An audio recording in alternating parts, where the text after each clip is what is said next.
Hello friends, स्वागत है आपके अपने यूट्यूब चैनल एडू हम सफर सफर सफलता गुरु। फ्रेंड्स, आज इस वीडियो में हम लोग देखने वाले बिहार दरोगा के जो हाल ही में बहुत जल्द 2000 प्लस वैकेंसी की नोटिफिकेशन आने वाला है, उसी के लिए यह ज्ञान बिंदु जीएस एकेडमी जो कि पटना में है, जिसमें रोशन सर और बीटू झा सर पढ़ाते हैं, इन लोग के द्वारा थर्ड एडिशन का एक क्वेश्चन बैंक निकाला गया है। जो कि यह जो क्वेश्चन बैंक है, इसमें कुल 25 सेट दिया गया है। जो कि उसी में से आज हम आपको क्वेश्चन बैंक का पहला नंबर सेट को कवर करने वाले हैं। जो कि पहला नंबर सेट का जो क्वेश्चन जो है 16/7/2023 के जो मद्य निषेध का पेपर जो कराया गया था, उसी को हम कवर करने वाले हैं। तो चलिए दोस्तों, वीडियो को शुरू करते हैं। वीडियो को शुरू करने से पहले दोस्तों, अगर आप इस चैनल पे पहली बार आए हैं तो चैनल को सब्सक्राइब कर लीजिएगा और बगल में बेल आइकन है जिससे जरूर दबा लीजिएगा, ताकि जब भी वीडियो डालें तो आपको नोटिफिकेशन प्राप्त हो। तो चलिए देखते हैं, यह जो बिहार दरोगा पुलिस अवर निरीक्षक का जो हल प्रश्न पत्र है, जो कि इसमें लिखा गया है कि वर्तमान सभी दरोगा परीक्षा के लिए यह औसतन 60% इस प्रश्न जो है इसी पुस्तक से आएगा। इस वजह से ये सेट जो है बहुत इंपॉर्टेंट है, क्योंकि हल प्रश्न पत्र के साथ साथ उससे संबंधित क्वेश्चन भी इसमें दिया गया। इस वजह से इसको हम लाइन बाय लाइन कवर करेंगे। जैसे इसमें अध्ययन सामग्री से जैसे क्वेश्चन समान अध्ययन से जो दिया गया, इतिहास दिया गया, कला और संस्कृति से दिया गया, भूगोल से दिया गया, और राज्य व्यवस्था, अर्थव्यवस्था, विज्ञान, पर्यावरण और बिहार से, और कंप्यूटर और विविध से क्वेश्चन दिया गया है। जो कि देखते हैं इसमें कुल जो सेट जो दिया गया 25 सेट दिया गया। जो कि इसमें सबसे पहले जो आज हम लोग देखने वाले हैं, बिहार पुलिस मध्य जो दरोगा का परीक्षा जो कराया गया था, जो कि 16/7/2023 को, उसी का हल प्रश्न पत्र को पूरा लाइन बाय लाइन इसको हम कवर करेंगे। जो कि देखते हैं आगे जो क्या दिया गया। तो इसमें जो क्वेश्चन जो दिया गया, बिहार पुलिस मद्य निषेध दरोगा और अनुमंडल अग्निशमन पदाधिकारी नियुक्ति परीक्षा जो है, प्रारंभिक परीक्षा जो 16/7/2023 को कराया गया था, उसका पहला प्रश्न देख लेते हैं क्या दिया गया है। तो देखते हैं आज का पहला प्रश्न क्या है। तो दिया है कीवी राजधानी है, यहाँ बताना वो कीवी जो है वो किसका राजधानी है। तो देख लेते हैं, यूक्रेन दिया गया, स्विट्जरलैंड दिया गया, स्वीडन दिया गया और स्पेन दिया गया है। तो यह कीवी जो राजधानी जो है यूक्रेन का है, इसका जो आंसर जो हो जाएगा 1 नंबर हो जाएगा। वही यहाँ कीवी जो है यूक्रेन की राजधानी है। वही यहाँ की मुद्रा क्या है, तो यहाँ का मुद्रा जो है रिविनिया है। वही यहाँ दिया, आगे देख लेते हैं कुछ देश और राजधानी और मुद्रा दिया है। जो कि देख लेते हैं स्विट्जरलैंड, जो कि स्विट्जरलैंड की राजधानी जो है बर्न है। वही इसका मुद्रा क्या है, तो मुद्रा जो है फ्रैंक है। वही यहाँ दे स्वीडन, जो कि स्वीडन की राजधानी कहाँ है, तो स्वीडन की राजधानी जो है स्टॉकहोम है, जो कि इसकी मुद्रा जो है क्रोना है। वही अगला दिया है देश जो है स्पेन दिया गया, जो कि इसकी राजधानी जो है मैड्रिड है, जो कि इसकी मुद्रा जो है पेसेटा है। वही अगला दिया है रोमानिया, जो कि रोमानिया की राजधानी जो है बुकारेस्ट है, जो कि इसकी मुद्रा जो है ल्यू है। वही अगला दिया है हंगरी, जो कि हंगरी की राजधानी जो है बुडापेस्ट है, जो कि मुद्रा जो है फ्लोरिंट है। याद रखिएगा, ये सब क्वेश्चन जो है बार बार एग्जाम में पूछता है, इस वजह से बहुत इंपॉर्टेंट क्वेश्चन है। जो कि आगे देख लेते हैं, दिया है कि 1857 के विद्रोह के दौरान जगदीशपुर में इसका नेतृत्व किसके द्वारा किया गया था। तो 1857 का जो विद्रोह हुआ था वो आरा के आसपास जो जगदीशपुर पड़ता है, इसका यह बिहार के क्षेत्र से किसने नेतृत्व किया था। तो यह जो नेतृत्व जो किए थे, इसका सही आंसर हो जाएगा कुंवर सिंह किए थे। इसका जो आंसर जो हो जाएगा 3 नंबर हो जाएगा। जो कि यहाँ दिया है कि 1857 के विद्रोह के दौरान जगदीशपुर में इसका नेतृत्व कुंवर सिंह के द्वारा किया गया था, जो आरा के आसपास जगदीशपुर के एक तबाह और असंतुष्ट जमींदार थे। इसका जो आंसर हो जाएगा 3 नंबर हो जाएगा।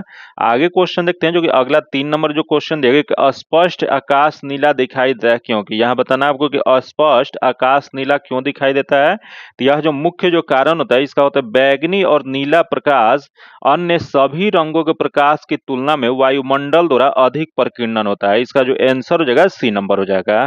जो कि इसमें देख लेते हैं, इसमें इंपॉर्टेंट पॉइंट क्या दिया गया। तो इसमें इंपॉर्टेंट पॉइंट जो दिया गया है कि अस्पष्ट आकाश नीला दिखाई देता है क्योंकि बैगनी और नीला प्रकाश अन्य सभी रंगों के प्रकाश की तुलना में वायुमंडलीय द्वारा अधिक प्रकीर्णन होता है। याद रखिएगा क्यों होता है, तो बैगनी और नीला जो होता है प्रकाश अन्य सभी रंग जो होता है, सभी रंग के प्रकाश की तुलना में वायुमंडलीय द्वारा अधिक प्रकीर्णन होता है। जो कि यह VVI क्वेश्चन है, जो कि यह बहुत बार क्वेश्चन पूछा गया है। जो कि आगे देख लेते हैं, दिया है कि वायुमंडल में वायु के अणु तथा अन्य सूक्ष्म कणों के साइज दृश्य प्रकाश की तरंगदैर्घ्य के प्रकाश की अपेक्षा नीले वर्ण की ओर के कम तरंगदैर्घ्य के प्रकाश को प्रकीर्णन करने में अधिक प्रभावित होता है।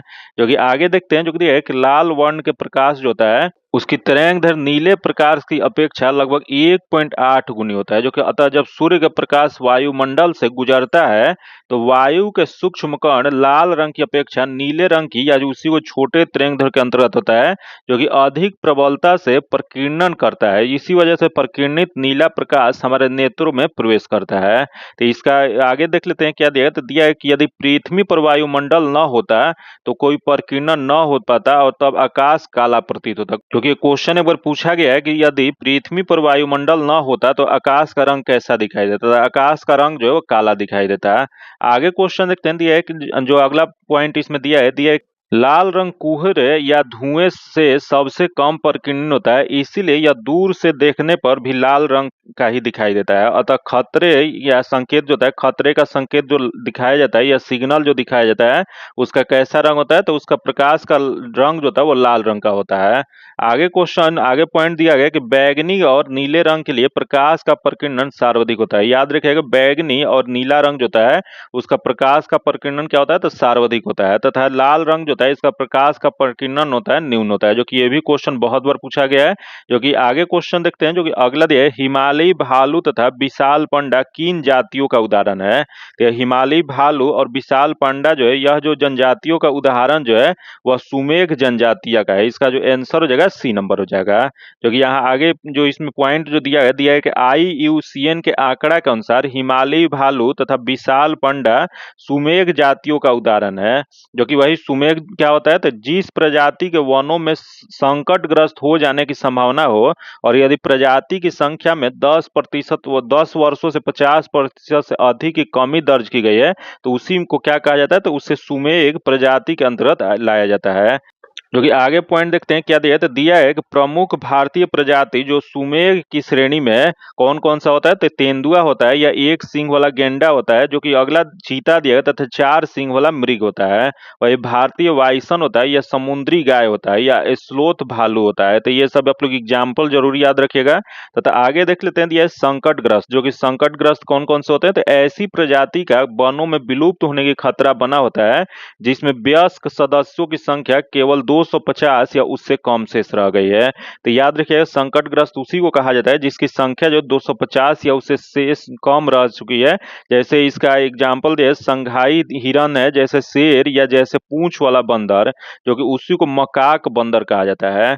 वही नीलगिरी ताहर या हिम तेंदुआ या गंगा डॉल्फिन या लाल पांडा या पेंगलिन, ये सब क्या है, तो यह संकटग्रस्त जीव है। आगे क्वेश्चन देखते हैं, जो कि विलुप्त जो दिया गया। जो कि विलुप्त वैसे क्या होते हैं, तो विलुप्त जो होते हैं जिस प्रजाति का कोई सदस्य जीवित न हो तथा विश्व के सभी आवासों में उसकी संख्या बिल्कुल समाप्त हो चुकी है, उसी को क्या कहा जाता है, तो विलुप्त प्रजाति कहा जाता है। जैसे इसका एग्जाम्पल दिया गया, टोडो दिया गया, उस कहाँ पाई जाती है, तो ये मॉरिशस में है। तथा अगला दे स्टील सी क्राउन, जो कि यह कहाँ पाई जाती है, तो ये रूस में पाई जाती है। तथा अगला दे थाइलोसिन, जो कि थाइलोसिन जो है ये ऑस्ट्रेलिया में पाई जाती है। तथा अफ्रीका के शेर की 3 उप प्रजातियां, जो कि बाली, नावज और कैप्सियन जो है, यह जो है विलुप्त में हो गए हैं, विलुप्त हो गए हैं। इसका जो आगे देख लेते हैं क्या दिया गया है। तो आगे जो होते हैं वो दुर्लभ प्रजाति होते हैं। जो कि दुर्लभ प्रजाति किसे कहा जाता है, तो यह जो कहा जाता है, संसार में इन प्रजातियों की संख्या बहुत कम है। याद रखिएगा, दुर्लभ प्रजाति उसे कहा जाता है जो कि संसार में बहुत कम संख्या में पाई जाती है। जैसे ये प्रजातियां कुछ ही स्थानों पर सीमित है या बड़े क्षेत्रों में विरल रूप से बिखरी हुई है। जैसे इस दिया गया कि हम्बोसिया डेक्रेस जो बेड़ में तथा दक्षिण पश्चिमी घाट जो कि भारत में, तथा एक दुर्लभ प्रजाति है ये सब। तथा आगे देखते हैं दिया है, लुप्त हो रहे महत्वपूर्ण जीवों हेतु भारत में संरक्षण के प्रयास कौन कौन सा किया गया है। जो कि यह संरक्षण से संबंधित जो है प्रयास जो है, ये आप लोग एकदम याद कर लीजिएगा बार बार इस वीडियो को देख के, या आप लोग मार्केट से इस बुक को खरीद के जरूर आप लोग पढ़िए, क्योंकि इसमें जो दिया गया बहुत इंपॉर्टेंट पॉइंट दिया गया है। जो कि ये बहुत VVI क्वेश्चन है। इससे क्वेश्चन हर एग्जाम में बिहार दरोगा में एक क्वेश्चन फिक्स रहता है। जैसे पहला दे प्रोजेक्ट टाइगर। जो कि प्रोजेक्ट टाइगर कब हुआ था, तो यह 1973 ईस्वी में भारत सरकार के द्वारा बाघ जो कि एक संकटग्रस्त प्रजाति है के संरक्षण है तो इसे शुरू किया गया। याद रखिए, क्वेश्चन बहुत बार पूछा गया, प्रोजेक्ट टाइगर किसके लिए है, तो यह बाघ के संरक्षण के लिए शुरू किया गया। जो कि कब किया गया था, तो 1973 ईस्वी में। फिर अगला दे प्रोजेक्ट एलिफेंट। जो कि प्रोजेक्ट एलिफेंट जो शुरुआत किया गया था 1992 ईस्वी में किया गया था। जो कि यह जो है यह हाथियों के आवास संरक्षण द्वारा इसकी संख्या में वृद्धि करना होता है। जो कि हाथियों के संरक्षण के लिए यह शुरुआत जो है एलिफेंट प्रोजेक्ट यह 1992 ईस्वी में किया गया था। आगे क्वेश्चन देखते हैं, इसमें अगला जो दिया है हुंगुल परियोजना, जो कि हुंगुल परियोजना जो है, इस परियोजना को जम्मू कश्मीर सरकार द्वारा शुरू किया गया। याद रखिएगा, क्वेश्चन पूछेगा ये भी कि हुंगुल परियोजना किसके द्वारा शुरू किया गया है। तो यह जो शुरुआत किया गया जम्मू कश्मीर सरकार द्वारा, जो कि IUCN तथा WWF ने मिलकर 1970 ईस्वी में शुरू किया गया था। याद रखिएगा, जम्मू कश्मीर सरकार तथा IUCN तथा WWF ने मिलकर 1970 ईस्वी में इसकी शुरुआत किया था। जो कि अगला देख लेते हैं, दिया है मगरमच्छ संरक्षण परियोजना, जो कि मगरमच्छ संरक्षण परियोजना जो था, यह मगरमच्छ के संरक्षण हेतु 1974 ईस्वी में परियोजना बनाई गई थी। याद रखिए कब बनाया गया था, तो 1974 ईस्वी। आप लोग ईस्वी जरूर याद रखिए, क्योंकि ज्यादातर ईस्वी ही क्वेश्चन पूछता है। जो कि 1978 ईस्वी में कुल 16 मगरमच्छ प्रजनन केंद्र स्थापित किया गया था। क्वेश्चन ये भी पूछ देगा कि 1978 ईस्वी में मगरमच्छ संरक्षण परियोजना के तहत कितने प्रजनन केंद्र, मगरमच्छ प्रजनन केंद्र स्थापित किया गया था। तो यह 16 किया गया था। जो कि ये भी क्वेश्चन एक बार पूछा गया, केंद्रीय मगरमच्छ प्रजनन और प्रबंधन प्रशिक्षण संस्थान कहाँ पे है। तो यह जो है हैदराबाद में स्थित है।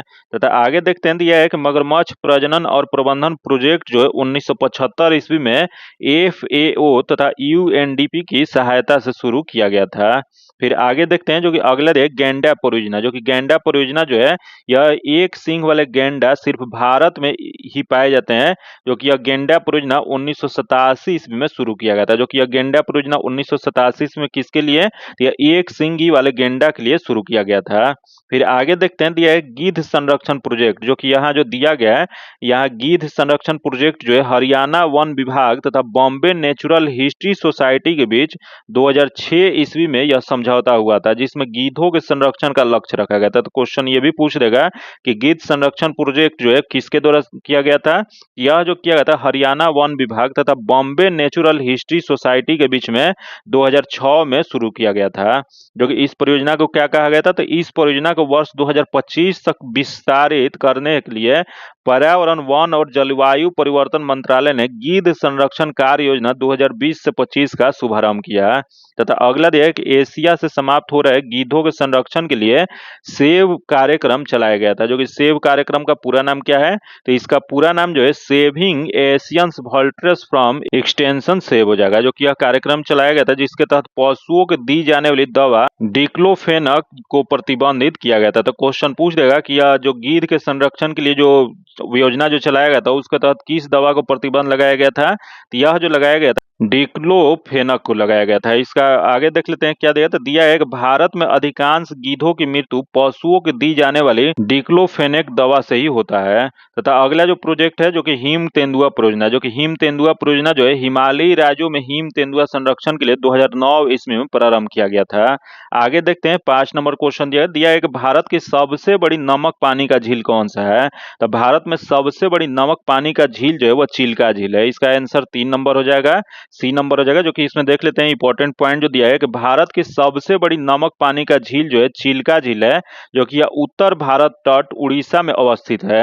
तथा भारत की सबसे बड़ा लैगून और खारे पानी का झील है। याद रखिए, क्वेश्चन पूछ रहे हैं कि भारत का सबसे बड़ी लैगून और खारे पानी का झील कौन सा है। तो यह जो है चिल्का झील है, जो कि यह कहाँ पे स्थित है, तो यह उड़ीसा राज्य में स्थित है। जो कि यह रामसर आर्द्र भूमि सूची के अंतर्गत शामिल किया गया है। वही यहाँ देख लेते हैं, दिया है सांभर झील के बारे में, जो कि सांभर झील कहाँ पे है, तो यह जो है राजस्थान में स्थित है। जो कि भारत की सबसे बड़ी अंतः स्थलीय नमकीन झील है। याद रखिएगा, क्वेश्चन पूछ देगा कि भारत की सबसे बड़ी जो स्थलीय नमकीन झील कौन सा है, तो यह जो है वो सांभर झील है। जो कि यह सर्वाधिक लवणता वाला भी झील है। आगे देखते हैं, दिया है सोलर सेल बने होते हैं। बताना आपको कि सोलर सेल किसके बने होते हैं। तो सोलर सेल जो बने होते हैं यह अर्धचालक के बने होते हैं। इसका आंसर 3 नंबर हो जाएगा, C नंबर हो जाएगा। आगे देखते हैं इसमें पॉइंट क्या दिया, तो इसमें पॉइंट दिया है सोलर सेल अर्धचालक के बने होते हैं। जो कि सोलर सेल में मूल रूप से ऐसी पीएन संधि होता है जो सौर विकिरण आपतित होने पर विद्युत वाहक बल उत्पन्न करता है।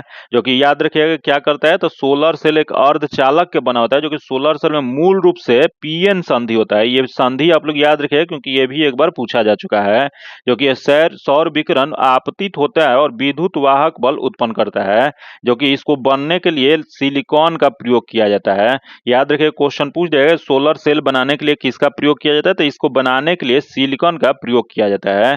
जो कि अगला है सौर सेल एक पीएन जंक्शन डायोड है। याद रखिए, सौर सेल कैसा डायोड है, यह पीएन जंक्शन डायोड है, जो कि सौर ऊर्जा को सीधे विद्युत ऊर्जा में रूपांतरित करता है तथा यह प्रकाश विद्युत प्रभाव फोटो इलेक्ट्रिक इफेक्ट के सिद्धांत पर कार्य करता है। यह भी क्वेश्चन पूछ सकता है कि सौर सेल किस सिद्धांत पर कार्य करता है, तो यह जो करता है वो प्रकाश विद्युत प्रभाव या उसी को अंग्रेजी में फोटो इलेक्ट्रिक इफेक्ट कहा जाता है। जो कि आगे देख लेते हैं इसमें क्या दिया गया। तो अगला जो दिया गया है, प्रकाश का प्रत्येक अवशोषित फोटोन एक इलेक्ट्रॉन और एक छिद्र जो कि होल उत्पन्न करता है, जो कि वास्तव में संयोजकता एक इलेक्ट्रॉन फोटोन की ऊर्जा प्राप्त कर चालक पट्टी जो कि उसी को कंडक्शन बैंड कहा जाता है में पहुंचाता है, जिससे संयोजकता पट्टी कहा जाता है, जिससे संयोजकता के एक छिद्र उत्पन्न हो जाता है। इस प्रक्रिया में उत्पन्न विद्युत क्षेत्र इलेक्ट्रॉन को एन क्षेत्र की ओर और छिद्र होल को पी क्षेत्र की ओर ले जाता है।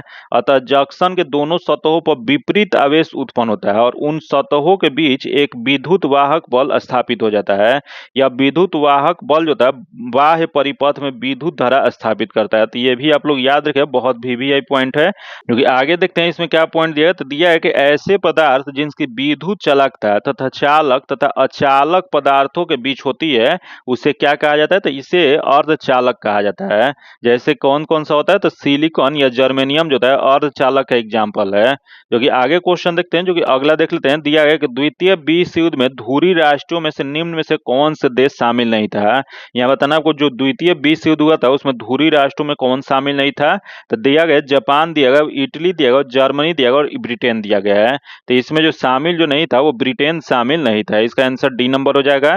जो कि देखते हैं यहाँ क्या पॉइंट दिया गया। तो दिया गया कि द्वितीय विश्व युद्ध में ब्रिटेन धुरी राष्ट्र में शामिल नहीं था, क्योंकि सितंबर 1939 ईस्वी में जर्मनी ने पोलैंड पर आक्रमण किया। याद रखिए क्वेश्चन की, जर्मनी किस पे पोलैंड पे कब आक्रमण किया था, तो ये 1939 ईस्वी में, तथा इसी के साथ द्वितीय विश्व युद्ध शुरुआत हो गया था। एक बार क्वेश्चन ये भी पूछा गया था कि द्वितीय विश्व युद्ध का मुख्य कारण क्या था।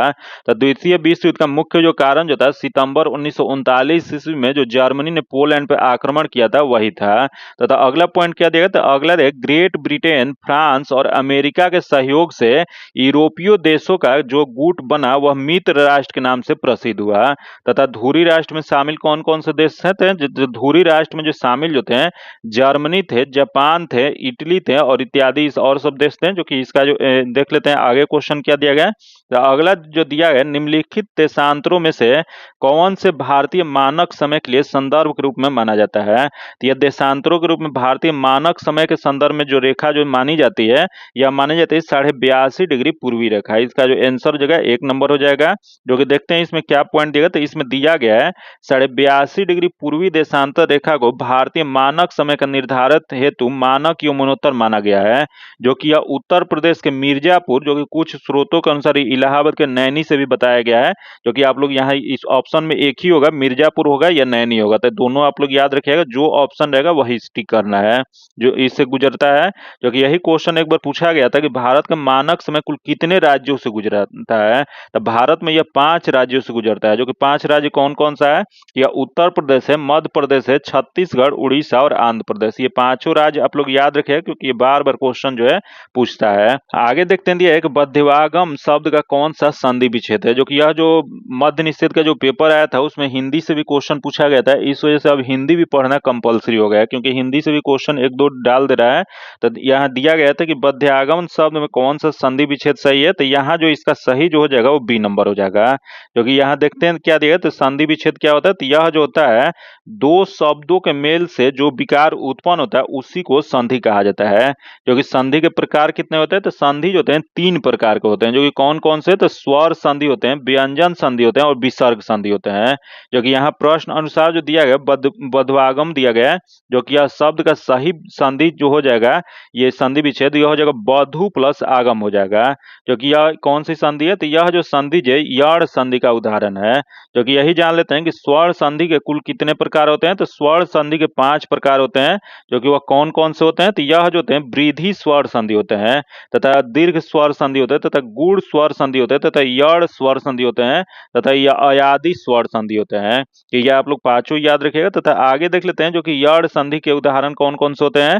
तो यड़ के उदाहरण जो होते हैं अति प्लस अधिक, अत्यधिक हो जाएगा, तथा इति प्लस आदि जो कि इत्यादि हो जाएगा, तथा सु प्लस आगत जो कि स्वागत हो जाएगा, तथा सु प्लस अक्ष जो स्वच्छ हो जाएगा, तथा ऊपरी प्लस जो कि उपयुक्त हो जाएगा। जो कि आगे देखते हैं इसमें क्या देगा, तो दिया है कि यण संधि जब किसी शब्द के अंतिम वर्ण में छोटी ई और बड़ी ई या छोटा ऊ या बड़ा ऊ और री के बाद कोई अन्य स्वर आता है तो विकार स्वरूप छोटी ई या बड़ी ई या छोटी ऊ या बड़ी ऊ री के जगह पर क्रमशः य व र हो जाता है। जैसे यहाँ क्या दिया, तो यहाँ दिया वधु प्लस आगम, जो कि यह क्या हो जाएगा, तो यह ऊ जो है आ मिल के यह क्या बन गया, वा बन गया। वही ये आगे एग्जाम्पल दिया गया, जो कि आगे देख लेते हैं, जो कि क्वेश्चन दिया, जो कि यहाँ जो दिया गया है, जो कि यहाँ 4.2 सेंटीमीटर त्रिज्या वाले धातु के एक गोले को पिघलाकर 6 सेंटीमीटर त्रिज्या वाले एक बेलन के रूप में ढाला जाता है तो बेलन की ऊंचाई क्या हो जाएगी, तो यह बेलन की ऊंचाई जो हो जाएगा 2.74 सेंटीमीटर। इसका आंसर 2 नंबर हो जाएगा। जो कि आगे देखते हैं, जो कि आगे दिया बिहार में पहली बार राष्ट्रपति शासन कब लगाया गया था, तो बिहार में पहली बार जो राष्ट्रपति शासन जो लगा था वो 1968 ईस्वी में। इसका जो आंसर जगह 1 नंबर हो जाएगा। जो कि बिहार में पहली बार राष्ट्रपति शासन 29 जून 1968 ईस्वी को लगाया गया था, जो कि यह 26 फरवरी 1969 ईस्वी तक यह रहा था। याद रखिएगा कब से कब रहा था, तो पहला राष्ट्रपति शासन जो 29 जून 1968 ईस्वी को लागू हुआ था, जो कि यह 26 फरवरी 1969 तक यह चला था। जो कि उस समय बिहार के मुख्यमंत्री कौन थे, तो उस समय बिहार के मुख्यमंत्री भोला पासवान शास्त्री थे। अगला पॉइंट दिया है कि उस समय राष्ट्रपति डॉक्टर जाकिर हुसैन एवं बिहार के राज्यपाल कौन थे, तो वह नित्यानंद कानूनगो थे। याद रखिएगा भारत के राष्ट्रपति कौन थे, तो डॉक्टर जाकिर हुसैन थे, जबकि बिहार के राज्यपाल जो थे वो नित्यानंद कानूनगो थे। आगे देखते हैं, जो दिया है कि बिहार में अब तक कुल कितने बार राष्ट्रपति शासन लागू हुआ है, तो बिहार में अब तक कुल 8 बार राष्ट्रपति शासन लागू किया गया है। जो कि अंतिम बार कब लगा था, तो अंतिम बार जो है 7 मार्च 2005 से 24 नवंबर 2005 तक लगा था। जो कि ये भी आप लोग याद रखिएगा, जो कि पहली बार जो लगा था 29 जून 1968 से 26 फरवरी 1969 तक लगा था, जो है 7 मार्च 2005 से 24 नवंबर 2005 तक लागू हुआ था। आगे देखते हैं, जो कि दिया है प्रधानमंत्री पीवीटीजी, जो कि पीवीटीजी विकास मिशन डैश के विकास से संबंधित है। यह जो संबंधित जो है आदिवासी समूहों के विकास से संबंधित है। इसका आंसर सी नंबर हो जाएगा। जो कि आगे देखते हैं इसमें क्या दिया है, तो दिया है प्रधानमंत्री पीवीटीजी जो कि विकास मिशन आदिवासी समूहों के आर्थिक सामाजिक विकास से संबंधित है। आगे देख लेते हैं, दिया है पीवीटीजी का फुल फॉर्म क्या होता है, तो पीवीटीजी का फुल फॉर्म जो होता है पार्टिकुलर वैल्यूरेबल ट्राइबल ग्रुप होता है। जो कि आगे इसमें देखते हैं क्या दिया है, तो दिया है जनजातीय मामलों के मंत्रालय ने पीवीजीटी के विकास के योजना लागू किया था। क्वेश्चन पूछ देगा कि यह पीवीजीटी विकास जो योजना जो लागू जो है किसके द्वारा किया गया था, तो यह जो किया गया था जनजातीय मामलों के मंत्रालय द्वारा, जो कि जिसमें उसके व्यापक सामाजिक आर्थिक विकास के लिए 75 विशेष रूप से कमजोर जनजाति समूह को शामिल इसमें किया गया है। तो यह भी क्वेश्चन पूछ देगा कि पीवी जो टीजी जो है इसके तहत कुल कितने कमजोर जनजातियों को शामिल किया गया है, तो यह जो किया गया है वह 75 को शामिल किया गया है। जो कि आगे जो दिया है कि योजना के प्रावधानों के अनुसार राज्यों को 100% सहायता अनुदान उपलब्ध कराया जाता है। जो कि 1973 इसमें डेबर आयोग ने आदिम जनजाति समूह जो कि पीजीटी को एक अलग श्रेणी के रूप में बनाया, जो कि यह जनजाति समूह में कम विकसित है। जो कि वह अगला दिया है कि वर्ष 2006 इसमें भारत सरकार ने पीटीजी के नाम बदलकर पीवीटीजी कर दिया गया था। तो याद रखिएगा पहले इसका नाम क्या था, तो इसका नाम जो था पीटीजी था, जो कि अब इसका 2006 का नाम जो 2006 में बदलने के बाद क्या हो गया है, तो यह जगह पीवीटीजी हो जाएगा। आगे क्वेश्चन देखते हैं, जो कि 13 नंबर देख लेते हैं। भारतीय अंतरिक्ष नीति जो कि के अनुसार कौन सी संस्था अंतरिक्ष प्रौद्योगिकी के अनुसंधान और विकास पर ध्यान केंद्रित करेगा, तो यह जो केंद्रित जो करेगा वह इसरो करेगा। इसका जो आंसर हो जाएगा डी नंबर हो जाएगा। जो कि इसरो का यहाँ दिया गया भारतीय अंतरिक्ष अनुसंधान संस्थान, जो कि इसरो का पूर्ण रूप जो होता है वो भारतीय अंतरिक्ष अनुसंधान संस्थान जो होता है, इसके द्वारा अंतरिक्ष नीति 2023 को मंजूरी दिया गया है। जो कि यह नीति के अंतरिक्ष क्षेत्र में निजी क्षेत्र की भागीदारी को संस्थागत बनाने और इसरो के उन्नत अंतरिक्ष प्रौद्योगिकी के अनुसंधान और विकास पर ध्यान केंद्रित करती है। जो कि आगे दिया है कि इसरो का गठन कब किया गया था, तो इसरो का गठन जो है 15 अगस्त 1969, डेट आप लोग याद रखिएगा क्योंकि ये डेट बहुत बार पूछा गया है। इसका गठन जो है 15 अगस्त 1969 ईस्वी को किया गया था। जो कि इसका मुख्यालय कहाँ पे है, तो इसका मुख्यालय जो है बेंगलुरु में स्थित है। आगे देखते हैं, दिया है कि बास्केटबॉल के मैदान को कहा जाता है, तो बास्केटबॉल का मैदान जो होता है उसे कोर्ट कहा जाता है। इसका आंसर 2 नंबर हो जाएगा। जो कि इस खेल का आविष्कार किससे माना जाता है, तो इस खेल का आविष्कार जो है जेम्स स्मिथ ने 1891 इसमें अमेरिका में किया था। जो कि यही इसकी स्थापना जो है AFIBA की स्थापना कब किया गया था, तो AFIBA की स्थापना 1932 इसमें किया गया था। आगे देखते हैं जो कि एक राज्यसभा के कितने सदस्य मनोनीत किए जाते हैं, तो राज्यसभा के जो सदस्य जो मनोनीत जो किए जाते हैं वो 12 सदस्य। इसका आंसर 1 नंबर हो जाएगा। जो कि वही राज्यसभा के 12 सदस्य को मनोनीत किसके द्वारा किया जाता है, तो यह जो किया जाता है राष्ट्रपति के द्वारा। जो कि किस अनुच्छेद में इसकी चर्चा किया गया है, तो यह जो किया गया अनुच्छेद 80 के 3 में किया गया है। जो कि यही आगे इसमें पॉइंट देख लेते हैं क्या देगा, तो यह ऐसे व्यक्ति इसमें होते हैं जो कि कला या साहित्य या विज्ञान या समाज सेवा के संबंध में विशेष ज्ञान या व्यवहारिक अनुभव हो, उन्हीं को इसकी नियुक्ति जो किया जाता है। आगे देखते हैं दिया है कि विजयनगर साम्राज्य में अमरम शब्द का अर्थ क्या था, तो विजयनगर साम्राज्य में अमरन शब्द का अर्थ जो था यह सैनिकों के अनुदान देना है। इसका जो आंसर हो जाएगा बी नंबर हो जाएगा। जो कि अब विजयनगर साम्राज्य में अमरन शब्द का अर्थ सैनिकों को दिया जाने वाला अनुदान था, जो कि अब भूमि का सबसे बड़ा भूखंड था जो कि नायकों को प्रदान किया जाता था, किंतु भूमि पर नायकों का स्वामित्व नहीं होता था, बल्कि इससे होने वाले आय पर उनका विशेष अधिकार होता था। आगे देखते हैं जो कि क्वेश्चन है कि राष्ट्रपति डैश की सलाह से लोकसभा को भंग कर सकते हैं। बताना आपको कि राष्ट्रपति जो है वो किसके सलाह से लोकसभा भंग कर सकते हैं, तो यह जो कर सकते हैं वो प्रधानमंत्री की सलाह से। इसका आंसर 1 नंबर हो जाएगा। जो कि राष्ट्रपति जो होते हैं प्रधानमंत्री की सलाह से लोकसभा भंग कर सकते हैं। जो कि राष्ट्रपति प्रधानमंत्री या मंत्रिपरिषद की सलाह पर लोकसभा को निश्चित अवधि के लिए भी भंग कर सकते हैं। जो कि यह किस अनुच्छेद में कहा गया, तो यह जो कहा गया अनुच्छेद 85 में कहा गया है। आगे देखते हैं दिया है कि प्रायद्वीपीय पठार का सर्वोच्च चोटी कौन सा है, तो प्रायद्वीपीय पठार जो होता है इसकी सर्वोच्च चोटी जो है अनाईमुडी है। इसका आंसर 1 नंबर हो जाएगा। जो कि अन्नामलाई पर्वत की चोटी अनाईमुडी है। क्वेश्चन पूछ देगा कि अनाईमुडी जो है वह किसकी चोटी है, तो यह जो है अन्नामलाई पर्वत चोटी है। जो कि इसकी ऊंचाई कितना है, तो इसका ऊंचाई जो है 2695 मीटर है। जो कि यह प्रायद्वीपीय पठार एक दक्षिण भारत का सबसे ऊंचा चोटी है। जो कि बहुत बार क्वेश्चन पूछा गया कि प्रायद्वीपीय पठार या दक्षिण भारत के सबसे ऊंची चोटी कौन सा है, तो यह जो है अनाईमुडी है। जो कि यह किस पर्वत की चोटी है, तो यह जो है अन्नामलाई पर्वत का चोटी है। आगे देखते हैं 19 नंबर जो दिया है कि मोती प्राप्त करने के लिए संवर्धन किया जाता है, तो यह मोती प्राप्त करने के लिए जो किया जाता है वो ऑयस्टर किया जाता है। इसका जो आंसर हो जाएगा डी नंबर हो जाएगा। जो कि मोती प्राप्त करने के लिए ऑयस्टर का संवर्धन किया जाता है। जो कि ऑयस्टर क्या होता है, तो वेस्टर की दृष्टि से मन्नार की खाड़ी, कच्छ की खाड़ी और सौराष्ट्र की समुद्री किनारा महत्वपूर्ण है। जो कि इसमें मोती प्राप्त किया जाता है। तो क्वेश्चन पूछ देगा कि मोती जो प्राप्त जो किया जाता है या ऑर्नेस्टर की दृष्टि से यह कहाँ कहाँ पाया जाता है, तो यह जो पाया जाता है मन्नार की खाड़ी में या कच्छ की खाड़ी में या सौराष्ट्र के समुद्री किनारे से मोती प्राप्त किया जाता है। आगे क्वेश्चन देखते हैं एक मनुष्य नेत्र में पुतली के आकार का नियंत्रण होता है। तो मनुष्य नेत्र जो है इसमें पुतली के आकार का नियंत्रण जो किया जाता है वह परितारिकता द्वारा किया जाता है। इसका जो आंसर हो जाएगा ए नंबर हो जाएगा। जो कि इसका क्या कहा जाता है, तो इसे और जो है आइरिस के नाम से जाना जाता है। जो कि आगे देखते हैं इसमें क्या दिया है, तो इसमें जो पॉइंट जो दिया गया है कि मनुष्य नेत्र में पुतली के आकार का नियंत्रण परितारिकता जो कि आइरिस द्वारा होता है। जो कि वही कर्निया क्या होता है, तो कर्निया के पीछे एक संरचना होती है जिससे परितारिकता या आइरिस कहा जाता है। तो क्वेश्चन पूछ देगा कि यह परितारिकता कहाँ पे होता है, तो यह जो होता है वो कर्निया के पीछे होता है। जो कि परितारिकता गहरा पेशीय डायफ्राम होता है जो कि पुतली के आकार को नियंत्रित करता है। जो कि पुतली नेत्र में प्रवेश करने वाले प्रकाश की मात्रा को भी नियंत्रित करता है। क्वेश्चन पूछ देगा कि जो आंख में जो हम लोग हमारे आंख में या हम लोग के आंख में जो रोशनी जो जाता है या प्रकाश जो जाता है उसकी मात्रा को नियंत्रित कौन करता है, यह जो करता है वो पुतली करता है। जो कि आगे पॉइंट देखते हैं क्या देख, मानव नेत्र एक कैमरे की भांति है। क्वेश्चन बहुत बार पूछा गया कि मानव नेत्र जो होता है वह किसके भांति कार्य करता है, तो यह जो करता है वह कैमरे के भांति कार्य करता है। जो कि इसका लेंस जो होता है निकाय एक प्रकाश सुग्राही पर्दे जैसे रेटिना या दृष्टि पटल कहते हैं। जो कि यह जो है इसी पे प्रतिबिंब बनता है।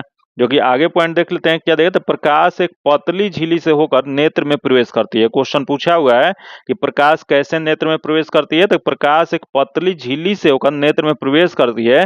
जो कि इस झिल्ली को क्या कहा जाता है, तो इस झिल्ली को कॉर्निया या स्वच्छ मंडल कहा जाता है। जो कि वही आगे देख लेते हैं दिया एक अभिनेत्र लेंस। जो कि अभिनेत्र लेंस क्या होता है, तो रेटिना पर किसी वस्तु के उल्टा तथा वास्तविक प्रतिबिंब बनता है उसी को अभिनेत्र लेंस कहा जाता है। जो कि आगे देखते हैं दिया एक नेत्र गोलक गोलक की आकृति लगभग गोलाकार होता है, जो कि इसका व्यास कितना होता है, तो इसका व्यास जो होता है 2.3 सेंटीमीटर। आप लोग याद रखिएगा कि नेत्र गोलक की आकृति जो होता है लगभग गोलाकार होता है, जो कि इसका व्यास जो होता है 2.3 सेंटीमीटर होता है। जो कि आगे दिया है कि नेत्र में प्रवेश करने वाले प्रकाश किरणों का अधिकांश अपवर्तन कॉर्निया के बाहरी पृष्ठ पर होता है। जो कि आगे देख लेते हैं, जो कि आगे दिया है कि कॉर्निया और आंख के बीच में एक नमकीन पारदर्शी द्रव भरा हो रहता है, जिसे क्या कहा जाता है, तो यह जो भरा होता है उसे नेत्रोद या एक्वस ह्यूमस कहा जाता है। तो हिंदी इंग्लिश आप लोग दोनों याद रखिएगा, क्योंकि ये कोई भी एग्जाम में दोनों में से पूछ देता है। जो कि आंख के लेंस के पीछे एक अन्य पारदर्शी द्रव होता है, जिसे क्या कहा जाता है, तो इसे जो है कच्छाप या उसी को वेट्रस ह्यूमरस कहा जाता है। तो दोनों आप लोग जो है हिंदी इंग्लिश दोनों याद रखिएगा, क्योंकि इससे क्वेश्चन जो है हिंदी या इंग्लिश दोनों में से कोई भी ऑप्शन देके पूछ लेता है। तो इसका आगे देख लेते हैं क्या दिया गया है। तो आगे दिया है कि रेटिना में शंकु के आकार जो कोन्स जो पाया जाता है, शंकु का आकार जो होता है उसी को कोन्स कहा जाता है। यह कोशिका रंग के अनुरूप प्रतिक्रिया करता है। याद रखिए क्वेश्चन पूछ दिया है कोशिकाओं के रंग के अनुरूप कौन कार्य करता है, तो यह रेटिना में जो शंकु जो पाया जाता है, कोन्स जो पाया जाता है वह करता है, जो कि इन्हीं से हम रंग का आभास करते हैं। क्वेश्चन एक बार ये पूछा गया था कि हमारे आंख में रंग का जो आभास जो था वह किसके कारण होता है, तो यह जो था वो शंकु के आकार या कोन्स के द्वारा होता है।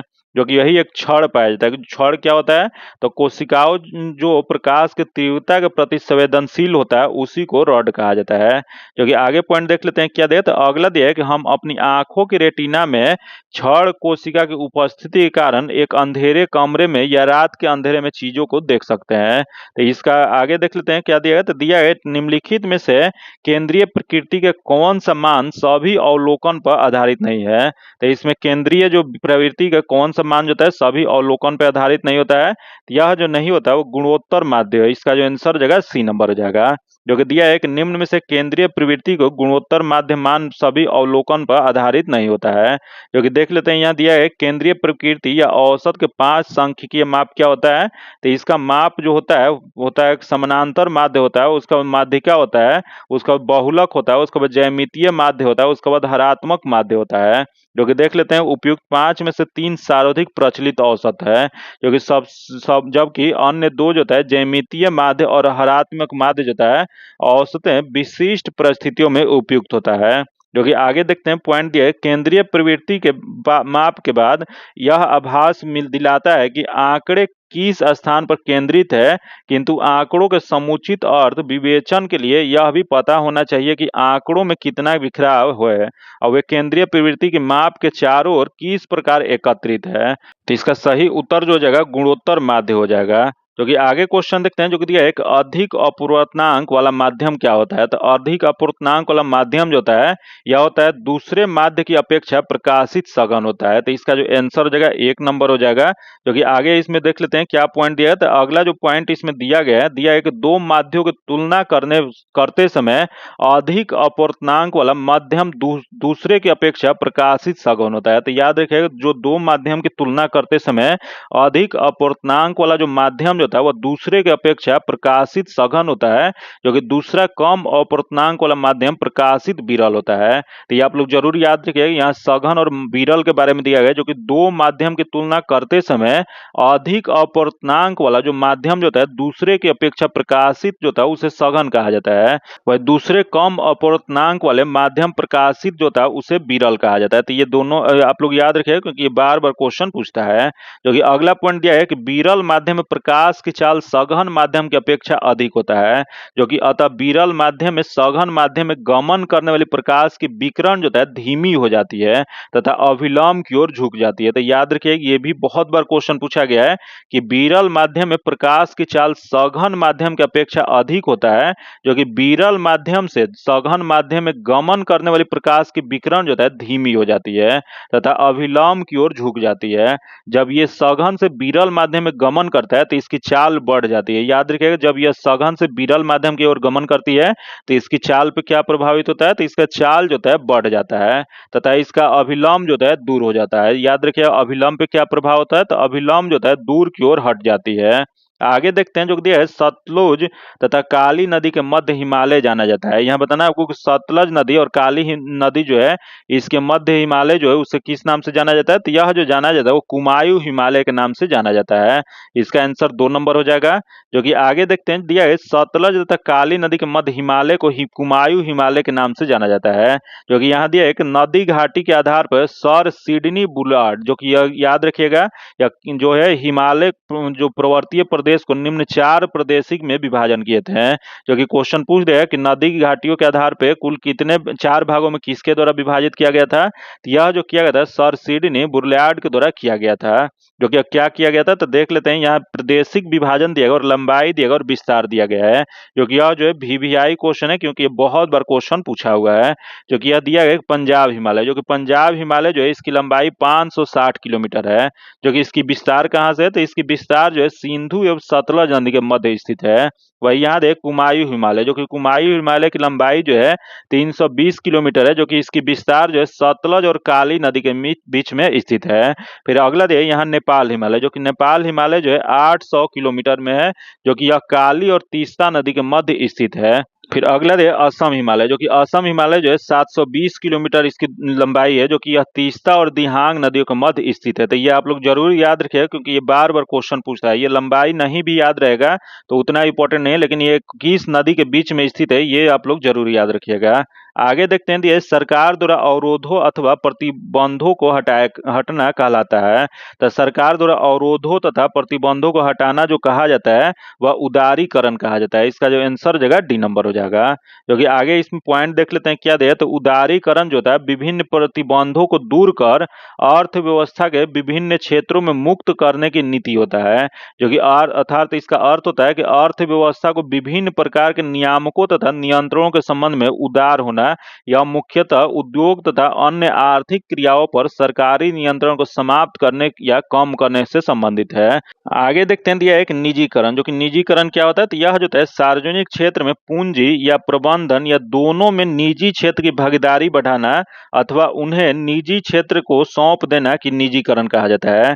वही वैश्वीकरण क्या कहा जाता है, तो किसी अर्थव्यवस्था को विश्व अर्थव्यवस्था के जोड़ने की क्रिया जो था उसी को वैश्वीकरण कहा जाता है। अगला क्वेश्चन 25 नंबर देख लेते हैं। दिया है कि ईस्वी सन 1809 ईस्वी में फारसी में गिफ्ट टू मेनोथिक्स किसने लिखा है। यह बताना है गिफ्ट टू मेनोथिक्स जो पुस्तक जो लिखा गया वो किसके द्वारा लिखा गया है, तो यह जो लिखा गया है राजा राम मोहन राय द्वारा, राम मोहन राय द्वारा लिखा गया। इसका आंसर सी नंबर हो जाएगा। क्योंकि यह आगे देखते हैं इसमें पॉइंट क्या देगा, तो इसमें दिया है कि 1809 ईस्वी में गिफ्ट टू मोनोथिक्स या और इसी को क्या कहा जाता है, तो मुहत्तम उल मुहाविदीन जो कि नामक पुस्तक जो है यह राजा राम मोहन राय के द्वारा लिखा गया था। आगे क्वेश्चन देखते हैं, ये पटना उच्च न्यायालय के वर्तमान में मुख्य न्यायाधीश कौन है। तो पटना उच्च न्यायालय जो यह जो क्वेश्चन पूछा गया था उस समय मुख्य न्यायाधीश जो थे वह के विनोद चंद्रन थे। इसका जो आंसर हो जाएगा बी नंबर हो जाएगा। जो कि यह उच्च न्यायालय जो है जिसे हाई कोर्ट कहा जाता है इसका मुख्य न्यायाधीश जस्टिस के विनोद चंद्रन की नियुक्ति कब किया गया था, तो यह जो शपथ जो लिए थे 29 मार्च 2023 को लिए थे। आगे देखते हैं जो दिया है कि हाल ही में विपर जो है खबरों में था यह क्या है, तो यह विपर जो है जो खबरों में जो था यह जो है एक चक्रवात है। इसका आंसर डी नंबर हो जाएगा।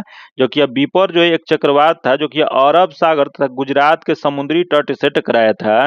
जो कि इसका नामकरण किसके द्वारा किया गया था, तो इसका नामकरण जो है बांग्लादेश के द्वारा किया गया था। आगे देखते हैं दिया है निम्नलिखित में से कौन सी ताप विद्युत परियोजना महाराष्ट्र में स्थित नहीं है। तो यह ताप विद्युत परियोजना जो महाराष्ट्र में स्थित नहीं है बताना है, तो दिया है तिरोडा जो कि है। अगला है चंद्रपुर जो कि ये भी है। तो अगला है कहलगांव जो कि कहलगांव जो है यह महाराष्ट्र में स्थित नहीं है। इसका आंसर सी नंबर हो जाएगा। जो कि यह कहलगांव जो है ताप विद्युत परियोजना कहाँ पे स्थित है, तो यह भागलपुर बिहार में स्थित है। जो कि यह परियोजना एनटीपीसी के अधीन कोयला आधारित संयंत्र है। आगे क्वेश्चन देखते हैं दिया है किसी वस्तु के चंद्रमा पर भार पृथ्वी पर उसके भार की डैश होता है। तो यह किसी वस्तु के चंद्रमा पर भार या पृथ्वी पर उसके भार का यह जो होता है वो 1/6 भाग होता है। इसका आंसर डी नंबर हो जाएगा। जो कि यहाँ दिया गया है कि किसी वस्तु का चंद्रमा पर भार पृथ्वी के उसके भार का 1/6 भाग होता है। जो कि वस्तु का चंद्रमा पर भार जो होता है 1 होता है, वही वस्तु के पृथ्वी पर भार क्या होता है, तो 6 होता है। वही पृथ्वी पर किसी वस्तु का भार वह बल है जिसे पृथ्वी उस वस्तु को अपनी ओर आकर्षित करती है। तो याद रखिए क्वेश्चन पूछ देगा कि वस्तु जो होता है, किसी वस्तु का भार क्या होता है, यह जो होता है जिससे पृथ्वी उस वस्तु को अपनी ओर आकर्षित करती है वही भार कहा जाता है। तथा अगला दे, चंद्रमा पर किसी वस्तु का भार जो होता है वह बल है जिसमें चंद्रमा उस वस्तु को आकर्षित करता है। आगे देखते हैं, दिया है कि चंद्रमा का द्रव्यमान पृथ्वी की अपेक्षा कम है, इस कारण चंद्रमा वस्तु को कम आकर्षण बल लगता है। वही अगला देख लेते हैं, चंद्रमा पर लोलक घड़ी को ले जाने पर उसका आवर्त काल बढ़ जाएगा। याद रखिए क्वेश्चन एक बार ये भी पूछा गया था कि अगर चंद्रमा पर लोलक घड़ी को अगर ले जाया जाएगा तो उस पर क्या प्रभाव होगा, तो उसके आवर्त काल जो हो जाएगा बढ़ जाएगा, क्योंकि चंद्रमा पर जी का मान पृथ्वी के जी के मान से 1/6 गुना है। आगे देखते हैं, जो कि अगला यहाँ दिया है, खगोलीय पिंड दिया गया है, उसके बाद द्रव्यमान दिया गया, उसके बाद त्रिज्या दिया गया है मीटर में। तो देख लेते हैं यहाँ पृथ्वी, जो कि पृथ्वी का द्रव्यमान जो हो जाएगा या 5.98 गुने 10 के पावर 22 केजी हो जाएगा, जो कि इसकी त्रिज्या कितना हो जाएगा, तो त्रिज्या जो है 6.37 गुने 10 के पावर 6 हो जाएगा। वही यहाँ दे चंद्रमा, जो कि चंद्रमा का द्रव्यमान जो होता है 7.36 गुने 10 के पावर 22 होता है, जो कि त्रिज्या क्या होता है, तो त्रिज्या हो जाता है 1.74 गुने 10 के पावर 6 होता है। आगे क्वेश्चन देखते हैं, जो कि आज का 30 नंबर क्वेश्चन देखते हैं क्या दिया, तो दिया है कि पानी का क्वथनांक सेल्सियस में होता है। तो पानी का क्वथनांक जो सेल्सियस में जो होता है वह 100 डिग्री सेल्सियस होता है। इसका आंसर ए नंबर हो जाएगा, जो कि पानी का क्वथनांक 100 डिग्री सेल्सियस होता है, जो कि वायुमंडलीय दाब पर वह तापमान जिस पर द्रव उबलने लगता है उसे इसका क्वथनांक कहा जाता है। जो कि क्वथनांक जो होता है समिष्ट गुण है, जो कि द्रव के सभी कणों में इतनी ऊर्जा मिल जाती है कि वह वाष्प में बदल जाता है। जो कि जल के लिए यह तापमान कितना होता है, तो जल के लिए यह तापमान जो होता है 373 केल्विन, जो कि यही 100 डिग्री सेल्सियस या 273 प्लस 100 जोड़ने के बाद 373 केल्विन होता है। इसका जो आगे देख लेते हैं क्या दिया है, तो आगे दिया है कि रिवर्स रेपो रेट में वृद्धि क्या होता है। तो रिवर्स रेपो रेट जो होता है इसकी वृद्धि में तरलता घटती है। इसका जो आंसर हो जाएगा 2 नंबर हो जाएगा, जो कि रिवर्स रेपो दर जो होता है वह दर है जो भारतीय रिजर्व बैंक और ग्राहकों को उनसे लिए गए अल्पकालिक ऋण को प्रदान करता है। जो कि रिवर्स रेपो दर का प्रयोग जो होता है आरबीआई द्वारा वाणिज्यिक बैंकों को अल्पकालिक ऋण लेकर अर्थव्यवस्था में तरलता को निकालने या कम करने के लिए किया जाता है। तो याद रखिए ये रिवर्स रेपो दर का प्रयोग किसके द्वारा किया जाता है, तो यह जो है आरबीआई के द्वारा वाणिज्यिक बैंक से अल्पकालीन ऋण लेकर अर्थव्यवस्था से तरलता को निकालने या कम करने के लिए किया जाता है। आगे देखते हैं, जो कि अगला दिया है कि रिवर्स रेपो दर में वृद्धि का प्रभाव क्या होता है। तो रिवर्स रेपो दर में वृद्धि का प्रभाव जो होता है वाणिज्यिक बैंक के पास पूंजी की कमी होगी तथा अगले बाजार में तरलता में कमी होगा, परिणाम स्वरूप ब्याज दरों में वृद्धि होगी तथा अगला दे अर्थव्यवस्था में तरलता की कमी होगी तथा अगला दे उपभोक्त व्यय एवं निवेश व्यय में गिरावट अर्थात समग्र मांग में कमी होगी तथा अगला होगा कि मुद्रास्फीति नियंत्रण तथा वस्तु और सेवाओं की कीमतें में कमी होगी। तो ये आप लोग याद रखिए क्योंकि ये भी क्वेश्चन बार बार पूछता है। आगे क्वेश्चन देखते हैं, दिया है कि गागर में सागर भरना मुहावरे का अर्थ होता है। तो इसका मुहावरे का अर्थ होता है थोड़े शब्दों में अधिक कहना है। इसका आंसर 1 नंबर हो जाएगा, जो कि यहाँ जो दिया है कि ऐसे वाक्यांश जो अपने सामान्य अर्थ के स्थान पर विशेष अर्थ प्रकट करते हैं उसी को मुहावरा कहा जाता है। जैसे यहाँ कुछ मुहावरा दिया है, जैसे दिया है कि हथेली पर सरसों उगाना, जो कि इसका अर्थ जो हो जाएगा असंभव कार्य करना। तो यहाँ है छाती दूनी होना, जो कि छाती दूनी होना इसका अर्थ होता है उत्साहित होना होता है तथा यहाँ दे अक्कल के घोड़े दौड़ना, जो कि यह जो जगह सिर्फ कल्पना करना। अगला देख लेते हैं, दिया है धुआंधार प्रपात का संबंध निम्नलिखित में से किस नदी से है। तो यह धुआंधार प्रपात का संबंध जो है यह नर्मदा नदी से है। इसका जो आंसर हो जाएगा डी नंबर हो जाएगा, जो कि यह जल प्रपात क्या होता है, तो जल प्रपात जो होता है जब नदी का जल किसी स्थान पर खड़े ढाल से ऊपर भाग से अत्यधिक तीव्र गति से नीचे की ओर गिरता है उसी को जलप्रपात कहा जाता है। जो कि भारत में अधिकांश जलप्रपात जो है पठारी प्रदेशों में पाए जाते हैं, क्योंकि यहाँ की भू आकृति अत्यधिक ऊंची नीची तथा शैलो कठोर होते हैं, इस वजह से यहाँ पे पाई जाती है।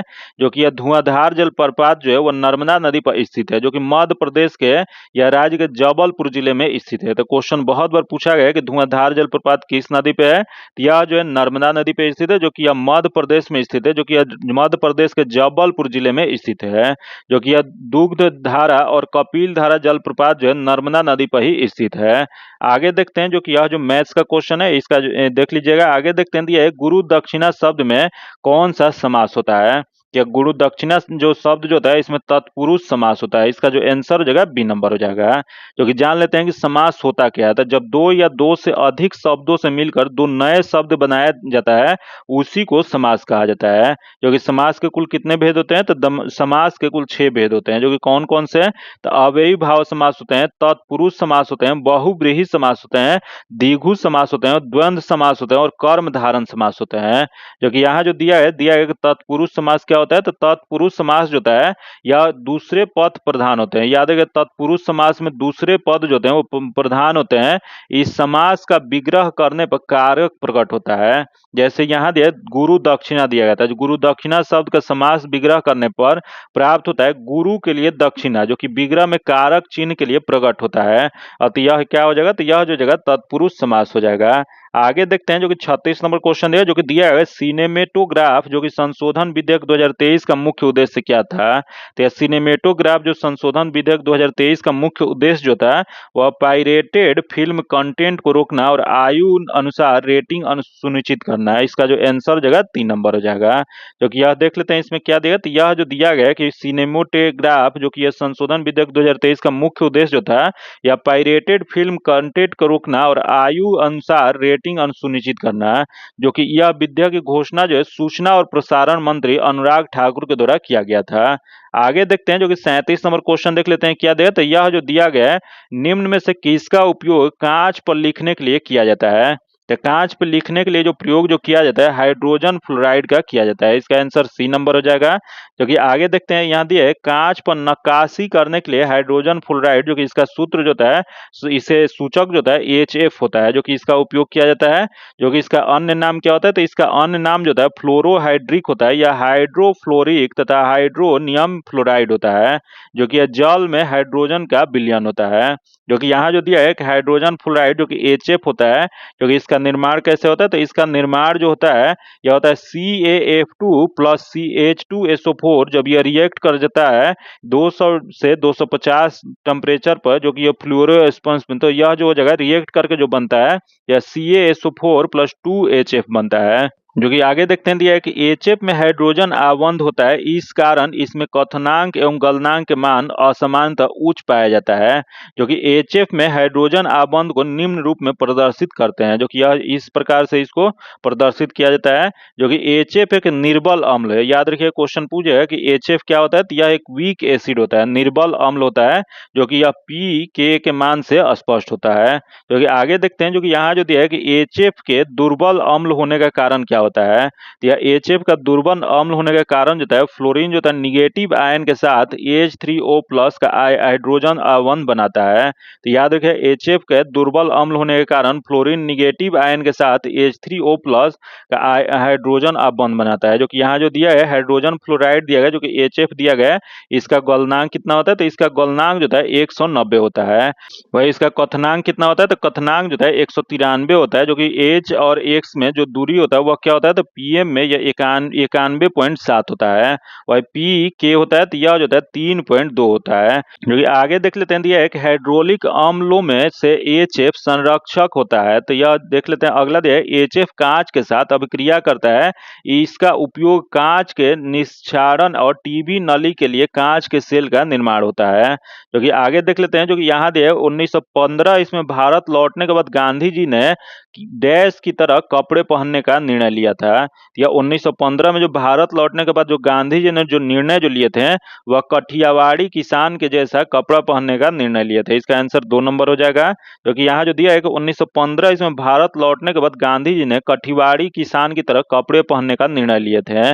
जो कि 1921 में जाकर उन्होंने एक छोटी धोती धारण की जिसे वे आजीवन पहनते रहे। तो क्वेश्चन ये भी पूछ देगा कि धोती धारण कब किए थे? तो यह जो किए थे 1921 ईस्वी में। जो कि आगे देख लेते हैं जो कि दिया है कि मध्यकाल में सामंत को उसका लॉर्ड जो जमीन देता है वो क्या कहलाता है? तो यह जो कहा जाता था वह फीफ कहा जाता है। इसका आंसर 2 नंबर हो जाएगा। जो कि मध्यकाल में जो सामंत का उसका लॉर्ड जो जमीन देता था उसे फीफ कहा जाता था। आगे देखते हैं दिया है कि निम्न में से कौन सा मिश्रण नहीं है? यहाँ जो दिया गया इसमें कौन सा मिश्रण नहीं है बताना है, मिक्सचर कौन सा नहीं है? तो यहाँ दिया आश्रित जल। जो कि आश्रित जल जो था वो मिश्रण नहीं होता है। इसका आंसर 1 नंबर हो जाएगा। जो कि देखते हैं आश्रित जल जो था मिश्रण नहीं था बाकी सब जो दिया गया मिश्रण है। तो आश्वित जल क्या होता है, तो आश्वित जल क्या होता है, तो यह एक यौगिक होता है। जो कि अयौगिक वह पदार्थ होता है जो दो या दो से अधिक तत्वों के नियत अनुपात में रासायनिक तौर पर संयोजक से बनते हैं, उसी को क्या कहा जाता है, तो इसे यौगिक कहा जाता है। जैसे इसका एग्जाम्पल जो जाएगा जल हो जाएगा, मीथेन हो जाएगा, चीनी हो जाएगा, नमक हो जाएगा। जैसे आगे यहाँ पॉइंट देख लेते हैं क्या देगा, तो दिया है कि मिश्रण उस पदार्थ को कहा जाता है जो एक या एक से अधिक शुद्ध तत्वों या यौगिकों से मिलकर बना होता है। जो कि किसी पदार्थ को अन्य प्रकार के तत्वों में भौतिक प्रक्रम द्वारा पृथक नहीं किया जा सकता है। जो कि जल में घुले हुए सोडियम क्लोराइड को वाष्पीकरण या आसवन विधि के द्वारा जल से पृथक किया जाता है। जो कि यह बहुत बार क्वेश्चन पूछा गया है कि जल में घुले सोडियम क्लोराइड को उससे जल से अलग कैसे किया जा सकता है। यह जो किया जाता है वाष्पीकरण या आसवन विधि के द्वारा किया जाता है। फिर आगे देखते हैं जो कि दिया है एक भौतिक विधि के द्वारा इसके रासायनिक अवयवों में पृथक नहीं किया जा सकता है। इसी प्रकार चीनी एक पदार्थ है क्योंकि यह एक ही प्रकार के शुद्ध अवयव रखता है। जो किसी भी स्रोत से प्राप्त होने वाले किसी एक पदार्थ के अभिलक्षणिक गुण एक समान होगा। जो कि आगे देख लेते हैं जो कि 41 नंबर दिया है कि एक देश में एक विशेष वर्ष के दौरान उत्पादित सभी अंतिम वस्तुओं और सेवाओं में कुल मूल्य को कहा जाता है। तो एक देश में विशेष वर्ष के दौरान उत्पादित सभी अंतिम वस्तुएं और सेवाओं के कुल मूल्य को जो कहा जाता है वह सकल घरेलू उत्पाद कहा जाता है। इसका जो आंसर हो जाएगा डी नंबर हो जाएगा। जो कि किसी अर्थव्यवस्था में एक वित्तीय वर्ष में उत्पादित सभी वस्तुओं और सेवाओं के अंतिम मौद्रिक मूल्य उसका सकल घरेलू उत्पाद या जीडीपी उसी को कहा जाता है। तो ये आगे देख लेते हैं जो कि 42 नंबर देख लेते हैं दिया है कि प्रथम विश्व युद्ध का तत्कालीन कारण क्या था। तो प्रथम विश्व युद्ध का जो तत्कालीन जो कारण जो था वो ऑस्ट्रियन राजकुमार फिर्डिनैंड की हत्या। इसका जो आंसर हो जाएगा 3 नंबर हो जाएगा। जो कि प्रथम विश्व युद्ध का कब हुआ था, तो यह 28 जून 1914 ईस्वी को हुआ था। जो कि आगे क्वेश्चन देखते हैं जो कि यह घटना जो था वह सिरोजुआ हत्याकांड के नाम से भी जाना जाता है। क्वेश्चन पूछ देगा कि यह प्रथम विश्व युद्ध को और किस नाम से जाना जाता है, तो यह जो जाना जाता है सिराजुआ हत्याकांड के नाम से जाना जाता है। जो कि यह घटना को ऑस्ट्रिया ने सर्बिया का षड्यंत्र मानते हुए इसके खिलाफ युद्ध की घोषणा कर दिया था। आगे क्वेश्चन देखते हैं एक नव निर्वाचित लोकसभा में तत्कालिक अध्यक्ष जो कि उसी को प्रोटोम स्पीकर कहा जाता है, किसे चुना जाता है। यह जो चुना जाता है लोकसभा के वरिष्ठतम सदस्य को। इसका आंसर 1 नंबर हो जाएगा। जो कि यह वरिष्ठतम अध्यक्ष जो होते हैं प्रोटोम स्पीकर, इसकी नियुक्ति किसके द्वारा किया जाता है, तो यह जो नियुक्ति जो है राष्ट्रपति के द्वारा किया जाता है। वही आगे दिया है कौन सा देश G20 का सदस्य नहीं है। यहाँ बताना है आपको कि G20 का सदस्य इसमें से कौन सा देश नहीं है। तो पहले देश भारत दिया, उसका बांग्लादेश दिया, उसका तुर्की दिया गया, उसका फ्रांस दिया गया है। तो इसमें बांग्लादेश जो है उसका सदस्य देश नहीं है। इसका आंसर बी नंबर हो जाएगा। जो कि देख लेते हैं G20 के बारे में यहाँ क्या दिया गया है, तो दिया है कि G20 का गठन 1999 ईस्वी में, याद रखिए गठन कब किया गया था, तो 1999 ईस्वी में एशियन वित्तीय संकट के बाद वित्त मंत्री और केंद्रीय बैंक के गवर्नरों के लिए वैश्विक आर्थिक और वित्तीय मुद्दे पर चर्चा करने के लिए एक मंच के रूप में की गई थी। याद रखिए किसके लिए किया गया था, तो यह G20 जो 1999 में जो गठन जो किया गया था वह एशियन वित्तीय संकट के बाद वित्त मंत्री और केंद्रीय बैंक के गवर्नरों के लिए वैश्विक आर्थिक और वित्तीय मुद्दे पर चर्चा करने के लिए एक मंच के रूप में की गई थी। जो कि अब G20 में 19 देश कौन कौन सा है, तो G20 में 19 देश अफ्रीकन यूनियन और यूरोपीय संघ मिलाकर कुल 21 सदस्य हैं। जो कि आगे देखते हैं इसमें G20 में सदस्य कौन कौन सा है, तो इसमें सदस्य देश जो है इसमें अर्जेंटीना है, ऑस्ट्रेलिया है, ब्राजील है, कनाडा है, चीन है, फ्रांस है, जर्मनी है, भारत है, इंडोनेशिया है, इटली है, जापान है, दक्षिण कोरिया है और मेक्सिको, रूस, सऊदी अरब, दक्षिण अफ्रीका, तुर्की है, यूनाइटेड किंगडम, संयुक्त राष्ट्र अमेरिका और यूरोपीय संघ तथा अफ्रीका संघ है।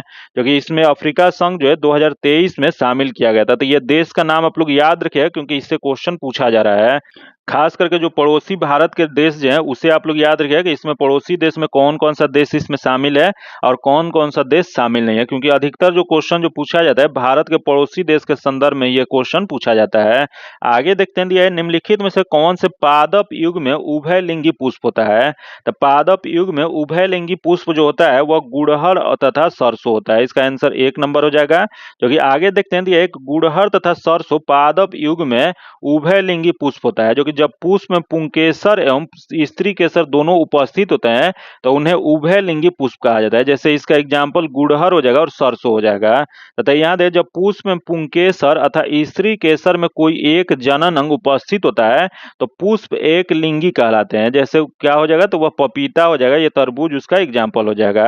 तथा आगे दिया है कि पुष्प पौधे में प्रजनन के कार्य करते हैं तथा फल एवं बीज उत्पन्न करता है। याद रखिएगा पुष्प जो होते हैं पौधे में प्रजनन का कार्य करते हैं तथा फल एवं बीज उत्पन्न करता है। तथा अगला दे पुष्प एक डंठल द्वारा तने से संबंधित होता है, जो कि यह डंठल को वृत्त या पेडिसेल कहा जाता है, जो कि वृत्त के सिरे पर स्थित चौपटे भाग को पुष्पासन या थैलामस कहा जाता है। जो कि अगला पॉइंट देख लेते हैं, दिया है कि एक प्रारूपित पुष्प में पुष्प पत्रों के 4 भाग होते हैं जिसे पुष्प के चक्र भी कहते हैं, जो कि पुष्पासन पर एक निश्चित क्रम के व्यवस्थित होता है, जो कि उसे बाह्य दलपुंज कहा जाता है, दलपुंज कहा जाता है, पुमंग कहा जाता है, जो कि यह नर जनन अंग में पाया जाता है। वही ज्यांग होता है जो कि यह मादा जनन अंग में पाया जाता है। तथा अगला दे बाह्य दलपुंज और दलपुंज को पुष्प का सहायक अंग तथा पुमंग और जायोंग की आवश्यक अंग कहा जाता है। तो याद रखिएगा बहुत वीवीआई पॉइंट है। इसका आगे देख लेते हैं क्या दिया है। तो दिया है टोक्यो ओलंपिक में सुमित नगल ने डैश में भारत का प्रतिनिधित्व किए थे। तो यह जो प्रतिनिधित्व जो किए थे वो टेनिस में। इसका आंसर सी नंबर हो जाएगा। आगे देखते हैं दिया है कि भौगोलिक अनुसंधान में किस देश ने यूरोप का नेतृत्व प्रदान किया था। तो भौगोलिक अनुसंधान में यह जो यूरोप का नेतृत्व जो प्रदान जो किया गया था वो पुर्तगाल। इसका आंसर डी नंबर हो जाएगा। क्योंकि देख लेते हैं यहाँ क्या दिया, तो दिया है कि यूरोप ने 15वीं शताब्दी ईस्वी में अंतर्राष्ट्रीय व्यापार और बाद में व्यवसाय वाणिज्यिक गतिविधियों के युग में प्रवेश किया, जो कि यह पुर्तगाली और स्पेनिश थे जिन्होंने 15वीं और 16वीं शताब्दी के शुरुआत में नए समुद्री मार्गों की खोज की बीड़ा उठाया तथा यात्रियों को प्रोत्साहित किया और प्रारंभिक औपनिवेशिक साम्राज्यों का गठन किया। तथा यहाँ देख लेते हैं अगला क्या दिया, तो यहाँ दिया पुर्तगाल के राजकुमार हेनरी द नेविगेटर के नेतृत्व में इसकी शुरुआत की गई थी। जो कि क्वेश्चन ये भी पूछ रहा है कि इस समय बार्थोलोमिया डियाज जो कि पुर्तगाली व्यापारी जो 1488 ईस्वी में केप ऑफ गुड होम की खोज किए गए था तथा अफ्रीका महाद्वीप का सबसे दक्षिण बिंदु था। जो तथा इसके उपरांत कोलंबस जो स्पेन के रहने वाले थे ये 1492 ईस्वी में अमेरिका की खोज किया। वही वास्को डी गामा जो था जो पुर्तगाल के रहने वाला था ये 1498 ईस्वी में भारत की समुद्री मार्ग की खोज किया था। तो ये चारों आप लोग डेट याद रखिएगा ये किसका कब खोज किया गया था, क्योंकि ये जो क्वेश्चन है बार बार पूछता है। आगे देखते हैं जो दिया है कि विधान परिषद वाले राज्य के विधान परिषद के सदस्यों की कुल संख्या उस राज्य के विधानसभा के सदस्यों की कुल संख्या के डैश से अधिक नहीं होगी। तो यह जो नहीं होगी 1/3 जो है अधिक नहीं होगा। इसका आंसर 2 नंबर हो जाएगा।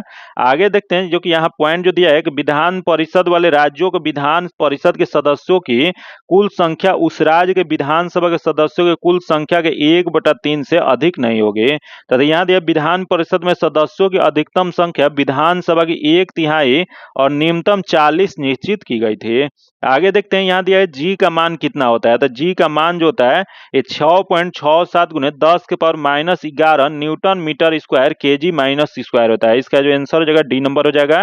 जो कि देख लेते हैं यहाँ क्या देगा, तो गुरुत्वाकर्षण नियतांक, इसी को कैपिटल जी जो होता है उसी को गुरुत्वाकर्षण नियतांक कहा जाता है, नियतांक कहा जाता है। जो कि यह जो होता है एकांक दूरी पर स्थित एकांक द्रव्यमान के दो पिंडों के बीच कार्य करने वाले गुरुत्वाकर्षण बल को गुरुत्वाकर्षण नियतांक जो कि यूनिवर्सल ग्रेविटेशनल कांस्टेंट कहते हैं, जो कि इसे कैपिटल जी से प्रदर्शित किया जाता है। जो कि प्रसिद्ध वैज्ञानिक जो हेनरी कैवेंडिश जो होते हैं इन्होंने एक सुग्राही तुला का उपयोग करके जी का मान 6.67 गुने 10 के पावर -11 न्यूटन मीटर स्क्वायर पर केजी स्क्वायर ज्ञात किए थे।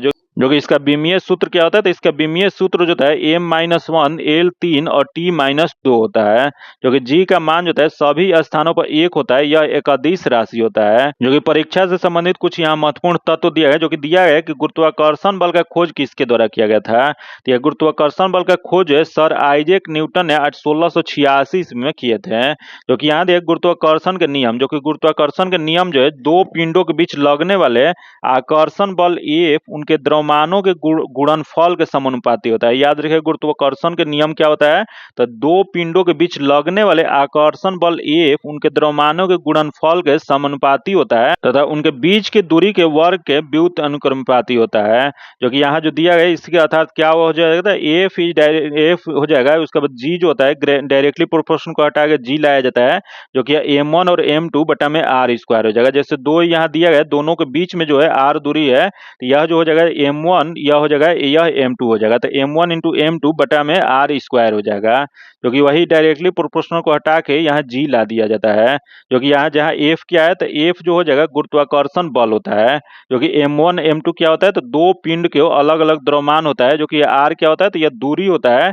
जो कि आगे देख लेते हैं यहाँ क्या देगा, तो डोमेश शब्द का तात्पर्य क्या है, तो यह डोमेश शब्द जो है इसका तात्पर्य जो होता है यह होता है जनता, जो कि यह क्या होता है, तो डोमेश शब्द का तात्पर्य जनता होता है, जो कि यह पीछे भी एग्जामों में क्वेश्चन पूछा गया, जो कि यह रिपीटेड क्वेश्चन है। जो कि यह डोमेश शब्द का तात्पर्य जो होता है, यह लोकतंत्र शब्द अंग्रेजी शब्द डेमोक्रेसी के हिंदी रूपांतरण है। जो कि डेमोक्रेसी जो होता है दो यूनानी शब्द से बना है, जो कि डोमेस और क्रेटिया, जो कि जिसका अर्थ होता है जनता का शासन होता है। जो कि आगे देखते हैं, जो कि यहाँ अप्रैल 2023 में प्रमुख फसल बीमा योजना प्रधानमंत्री फसल बीमा योजना के कितने वर्ष पूर्ण कर लिया। यह जो वर्ष जो पूरा हुआ है 7 वर्ष, इसका जो आंसर हो जाएगा C नंबर हो जाएगा। क्योंकि प्रधानमंत्री नरेंद्र मोदी द्वारा 13 जनवरी 2016 ईस्वी को शुरू की गई प्रधानमंत्री फसल बीमा योजना किसानों के लिए उनकी उपज के लिए एक बीमा सेवा है, जो कि यह योजना अप्रैल 2023 में 7 वर्ष पूर्ण कर लिया। आगे देखते हैं, दिया है कि बक्सा टाइगर रिजर्व किस राज्य में स्थित है। तो यह बक्सा टाइगर रिजर्व जो स्थित जो पश्चिम बंगाल में स्थित है, इसका जो आंसर हो जाएगा D नंबर हो जाएगा। क्योंकि आगे क्वेश्चन देखते हैं, जो कि अगला दिया है, जो कि यहाँ संविधान की अनुच्छेद 25 संबंधित है। बताना आपको कि संविधान जो है इसमें अनुच्छेद 25 किससे संबंधित है, तो यह जो संबंधित जो है धर्म की स्वतंत्रता से है, इसका जो आंसर हो जाएगा 2 नंबर हो जाएगा। क्योंकि अनुच्छेद 25 जो है धर्म की स्वतंत्रता से संबंधित है, जो कि भारतीय संविधान के भाग 3 जो है इसमें अनुच्छेद 12 से 35 मूल अधिकारों का विवरण किया गया है। जो कि यही क्वेश्चन पूछा हुआ है कि मूल अधिकार किस संविधान से लिया गया, तो मूल अधिकार जो है अमेरिकी के संविधान से लिया गया है। जो कि संविधान के भाग 3 को भारत का मैग्ना कार्टा कहा जाता है। याद रखिए क्वेश्चन पूछ रहा है कि भारत का मैग्ना कार्टा की संज्ञा किससे दिया गया है, यह भाग 3 को दिया गया है। आज इतना ही रखते हैं। इसका नेक्स्ट जो क्वेश्चन जो 54 से क्वेश्चन 100 तक है, उसको अगले वीडियो में हम लोग कवर करेंगे, क्योंकि ऑलरेडी वीडियो बहुत लंबा हो चुका है। और आप सभी कमेंट जरूर कीजिएगा कि यह वीडियो आपको कैसा लगा और आगे इसमें और क्या सुधार करना है, ताकि उसी के आधार पर नेक्स्ट वीडियो आएगा। और अगर अभी तक आप वीडियो को लाइक नहीं किए तो वीडियो को लाइक कर दीजिएगा और ज्यादा से ज्यादा अपने दोस्तों के साथ शेयर कीजिएगा। और चैनल को अभी तक आप सब्सक्राइब नहीं किए तो चैनल को सब्सक्राइब कर लीजिएगा और बगल में बेल आइकन है जिसे जरूर दबा लीजिएगा, ताकि जब भी वीडियो डालें तो आपको नोटिफिकेशन प्राप्त हो। फिर मिलते हैं आपसे अगले वीडियो में, तब तक के लिए धन्यवाद। जय हिंद।